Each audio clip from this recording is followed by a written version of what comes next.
ప్రకృతి ఒడిలో పరవశించే అరకులోయ ఒక్కసారిగా కశ్మీర్ను తలపించింది. అరకు ఏజెన్సీలో వాతావరణం అనూహ్యంగా మారిపోయింది. ఆకాశం మేఘావృతమై చూస్తుండగానే ఉరుములు మెరుపులతో కూడిన వడగళ్ల వాన విరుచుకుపడింది.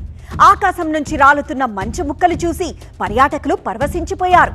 అరకులోని పలు రిసార్ట్ల దగ్గర మంచు కుప్పలు పేరుకుపోవడంతో పర్యాటకులు వర్షంలో తడుస్తూ వడగళ్లతో ఆడుకుంటూ సందడి చేశారు.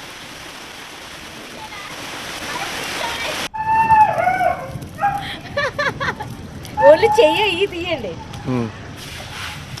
మీ డాక్టర్కి పెడతారు.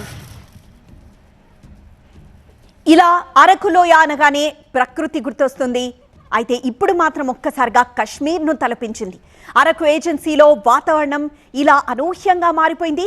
ఆకాశం మేఘావృతమై చూస్తుండగానే ఉరుములు మెరుపులతో కూడిన వడగళ్ల వాన విరుచుకుపడింది. ఆకాశం నుంచి రాలుతున్న మంచు ముక్కలు చూసి పర్యాటకులు ఎలా పరవశించిపోతున్నారో చూస్తున్నాం కదా. అరకులోని పలు రిసార్ట్ల దగ్గర ఇలా మంచు కుప్పలు పేరుకుపోవడంతో పర్యాటకులు వర్షంలో తడుస్తూ వడగళ్లతో ఆడుకుంటూ అక్కడ సందడి చేశారు.